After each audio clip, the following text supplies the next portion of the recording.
Hey everyone, I am Satyendra Chandel from Namo studies. आज हम आपको मिलाने वाले हैं नमो की न्यू फैकल्टी से जो बीटेक कर चुके हैं।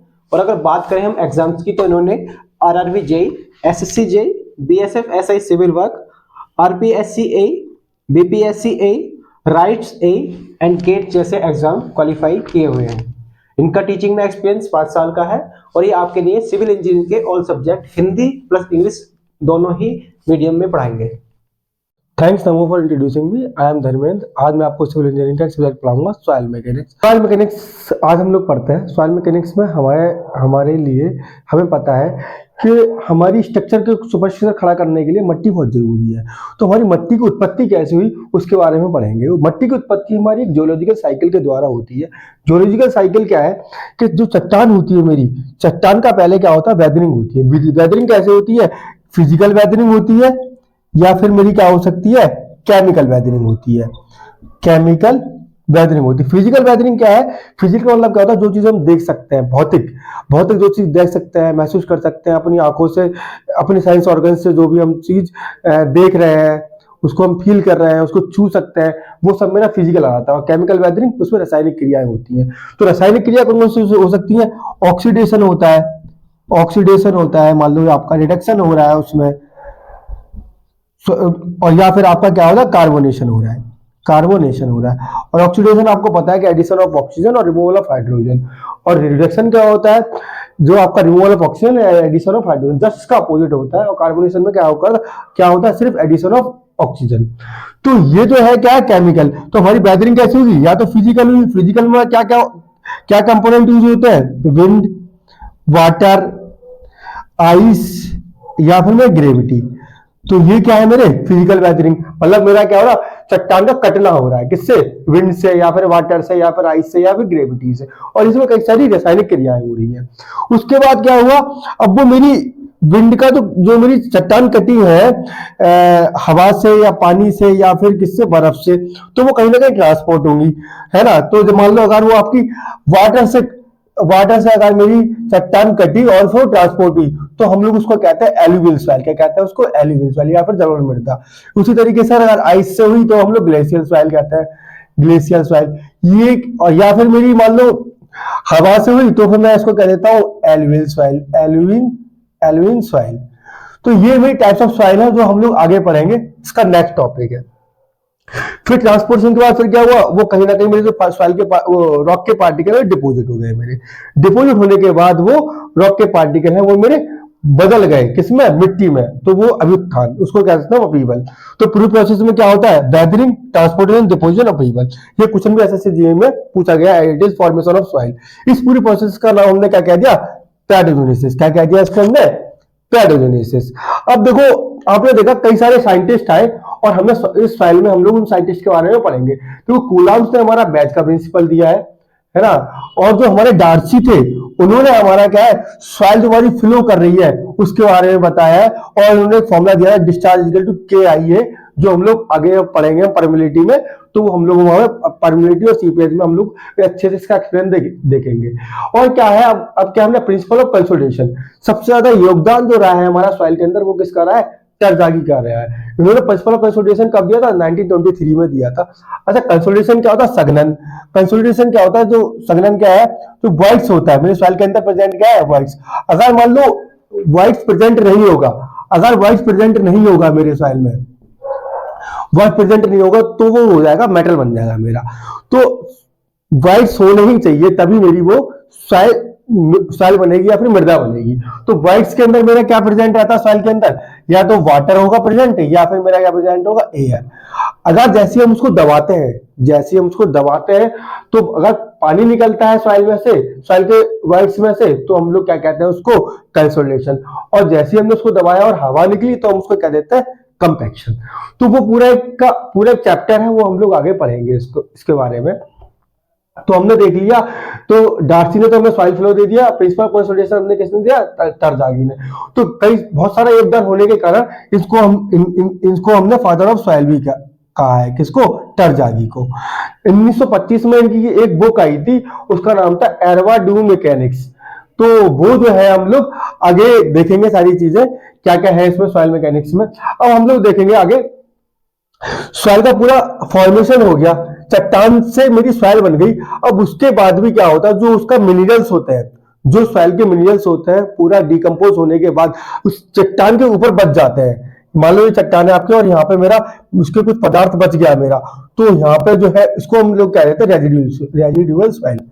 रेजिड्यूअल सॉइल ये भी एक प्रकार की सॉइल है, पर लेकिन कब, जब मेरी पूरी चट्टान का इरोजन, ट्रांसपोर्टेशन, डिपोजिशन सब कुछ होने के बाद भी जो उसका विकसित विकसित मटेरियल है या मिनरल है वो है, वो उसको हम लोग क्या कह दिया हमने, रेजिडुअल सॉइल कह दिया।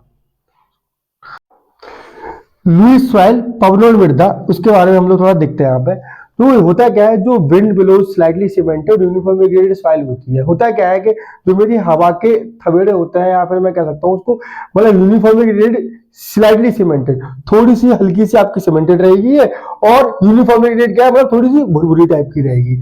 मतलब क्या है कि देखो, जो मेरी वैराग्रेड होती है सॉइल मेरी, उसमें क्या होता है, डिफरेंट टाइप्स के साइज पार्टिकल प्रेजेंट रहते हैं। मतलब ऐसे आपका अच्छे से, बहुत अच्छे से वर्गीकृत रहती है वो मेरी, अच्छे से वर्गीकृत रहती है। मतलब कोई मेरा बड़ा साइज भी होगा, छोटा साइज भी होगा, सारे साइज के प्रेजेंट मेरे पार्टिकल प्रेजेंट रहेंगे। इसका बेस्ट एग्जाम्पल क्या है मेरा, कोर्सनलेस सॉइल। और जो यूनिफॉर्मली ग्रेडेड सॉइल होती है उसमें क्या होता है, मेरे जो पार्टिकल होते हैं वो सेम साइज के प्रेजेंट रहते हैं, मेरे सेम साइज के पार्टिकल प्रेजेंट रहते हैं, वो मेरी क्या कहलाती है, यूनिफॉर्मली ग्रेडेड सॉइल। और इसी को हम लोग क्या कहते हैं, पुअरली ग्रेडेड। इसी को हम लोग क्या कहते हैं, पुअरली ग्रेडेड भी कहते हैं, हम इसको पुअरली ग्रेडेड भी कह देते हैं। इसके बाद हम लोग गैप ग्रेडेड, इसके बाद क्या देखते हैं, गैप ग्रेडेड सॉइल। तो गैप ग्रेडेड सॉइल होती है सबसे बेकार सॉइल होती है ये। इसका जो वर्गीकरण होता है सबसे बेकार वर्गीकरण माना जाता है। क्यों? क्योंकि इसके अंदर कोई बहुत ज्यादा डेफिशिएंसी होती है, किसके, साइज की।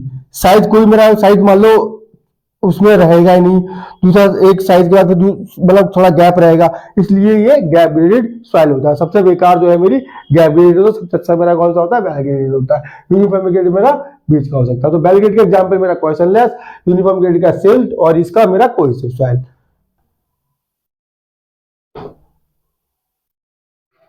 अब हम लोग आगे देखते हैं बेंटोनाइट सॉइल। बेंटोनाइट सॉइल क्या है, एक केमिकल वेदर्ड सॉइल होती है, और ये वोल्केनिक गैस, जो ज्वालामुखी की राख होती है उससे मेरी सॉइल बनती है। कौन सी, बेंटोनाइट सॉइल। इसके जो पाइल फाउंडेशन होती है उसमें ड्रिलिंग के काम भी आती है मेरी बेंटोनाइट सॉइल। उसके बाद देखते हैं हम लोग टफ सॉइल। ये फाइनली ग्रेडेड होती है और स्लाइडली सीमेंटेड होती है, मतलब सीमेंटेड भी होगी और वोल्केनिक गैस भी इसमें प्रेजेंट रहेगी मेरी किस सॉइल में, टफ सॉइल में। तो बहुत ज्यादा ये मजबूत सॉइल होती है मेरी। ये ट्रांसपोर्टेड होती है मेरी हवा से भी और पानी दोनों से मेरी ट्रांसपोर्टेड होती है। जब हवा और पानी आ गया तो मेरी कैसी सॉइल होगी, फिजिकल वेदरिंग सॉइल होगी मेरी। उसके बाद देखते हैं हम पीट सॉइल, जो बहुत इंपॉर्टेंट सॉइल है, कई बार एग्जाम में पूछी जाती है मेरी। ये सबसे ज्यादा हाईली ऑर्गेनिक सॉइल होती है। जब आप देखते हैं खेत वगैरह जाते हैं, फार्म्स में जाते हैं, तो जो मेडे होती है, या फिर मैं कह सकता हूँ उसको, जो किनारी होती है, उनके पास जो सब्जियां होती हैं, सब्जियों के मिक्सचर से मेरी जो मृदा बनती है, तो जो ऑर्गेनिक का मतलब क्या होता है, कोई ज्वलनशील पदार्थ है मेरा। तो जो ज्वलनशील जो मेरी सॉइल होती है वो कौन सी होती है, सबसे ज्यादा वो पीट सॉइल होती है। तो किससे बनती है वो, मेरी सब्जियों के मिक्सचर से मेरी सॉइल बनती है। उसके बाद देखते हैं हम लोग जो है मक सॉइल। मक सॉइल कैसी है, ऑर्गेनिक भी होती है और इनऑर्गेनिक भी होती है। अच्छा, इनऑर्गेनिक सॉइल का एग्जाम्पल हो सकता है सैंड, सिल्ट और क्ले। ये कैसी है, मेरी इनऑर्गेनिक सॉइल होती है।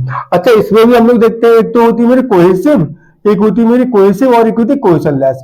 कोहेशनलेस मतलब जो मेरी बिल्कुल भी चिपके ना, एक दूसरे पार्टिकल से मेरी चिपके ना, वो कोहेशनलेस सॉइल होती है। तो वो जो है मेरी कौन सी होगी, सैंड होगी। और लेकिन जो मेरी पार्टिकल के, जो मेरे सॉइल के पार्टिकल एक दूसरे चिपकते हैं, उसको हम लोग कहते हैं क्ले। क्या कहते हैं उसको, क्ले कहते हैं। तो ये पार्ट किसका है, इनऑर्गेनिक का। पर लेकिन ऑर्गेनिक वाली, ऑर्गेनिक सॉइल मेरी कौन सी होगी, मेरा पीट सॉइल। तो ऑर्गेनिक और इनऑर्गेनिक सॉइल का जो मिक्सचर होता है उसको हम लोग क्या कहते हैं, मक सॉइल। क्या कहते हैं, मक सॉइल। जो ये मोस्टली हमारी, जब हमारी जो सीवेज फैसिलिटीज होती है वहां, मतलब कीचड़ में भी, कीचड़ जो होता है वहां पे जमा होती है मेरी सॉइल, कौन सी, मक सॉइल। उसके बाद देखते हैं हम लोग लोम सॉइल। ये मिक्सचर होता है सैंड, सिल्ट एंड क्ले का, तीनों का मिक्सचर से मेरी सॉइल बनती है, वो मेरी कौन सी होती है, लोम सॉइल। और ये कैसी होती है, फिजिकल वेदरिंग होती है। और एग्जाम में कई बार पूछी गई लैटेराइट सॉइल, ये हमारी होती है लीचिंग प्रोसेस से। लीचिंग प्रोसेस क्या होता है, हम वॉशिंग आउट करते हैं सिलिशियस कंपाउंड को, वही मेरा क्या है लैटेराइट सॉइल है। ये हमें मोस्टली हमारी कहाँ पाई जाती है, ईस्टर्न और वेस्टर्न घाट्स में पाई जाती है। जो हिली एरियाज है हमारे ईस्टर्न और वेस्टर्न घाट्स के, वहां पर मेरी लैटेराइट सॉइल पाई जाती है। बहुत ही कम फर्टाइल सॉइल होती है, इनफर्टाइल ज्यादा होती है सॉइल। इसके बाद देखते हैं हम लोग टफ सॉइल। ये जो टफ सॉइल है ये मेरी कैसी फाइनली ग्रेडेड होती है, वॉल्केनिक ऐश होती है। ये विंड और वाटर दोनों से मिलती है, इसलिए हम लोग इसको फिजिकल वेदरिंग कहते हैं। गंबो सॉइल, गंबो सॉइल क्या है मेरी, ये स्टिकी प्लास्टिक नेचर की होती है। इसके अंदर चिपचिपापन बहुत ज्यादा होता है, प्लास्टिक नेचर होता है। एक्सेसिव प्रेजेंस ऑफ इसमें मोन्टोबोलाइट, मोन्टोबोलाइट क्या है, कई जो मिनरल्स होते हैं जिसके अंदर हाई स्वेलिंग और श्रिंकेज की प्रॉपर्टीज होती है। अगर किसी भी सॉइल के अंदर मेरा मोन्टोबोलाइट प्रॉपर्टीज प्रेजेंट हो गई, इसका मतलब क्या है, वो सॉइल अपने आप में वीक सॉइल हो गई मेरी। क्यों, क्योंकि ये ब्लैक जो सॉइल होती है वो भी मेरी कैसी होती है, मोन्टोबोलाइट प्रॉपर्टीज, मिनरल्स के कारण मोन्टोबोलाइट प्रॉपर्टीज आ जाती है, हाई स्वेलिंग और श्रिंकेज आ जाती है, जिसके कारण वो भी वीक हो जाती है। तो गंबो सॉइल भी मेरी कैसी है, एक वीक सॉइल है, इसलिए ये बहुत कम यूज हो रही होती है। तो हमारे सॉइल के सारे टॉपिक कंप्लीट हो गए हैं। अब हमारे जो नेक्स्ट टॉपिक पढ़ेंगे हम लोग प्रॉपर्टीज ऑफ सॉइल में, वो हम लोग उसको आगे देखेंगे। और अभी तो सिर्फ इंग्लिश में पढ़ाया है, इंग्लिश और हिंदी में, मतलब मैं आगे जो टॉपिक पढ़ाऊंगा इंग्लिश हिंदी दोनों में ही पढ़ाऊंगा। Thank you. ये टॉपिक हमारा कंप्लीट हो चुका है। अब नेक्स्ट टॉपिक में हम लोग उसका properties of soil properties of soil देखेंगे। और वीडियो आपको कैसी लगी कैसी नहीं लगी कमेंट सेक्शन में आप डालना।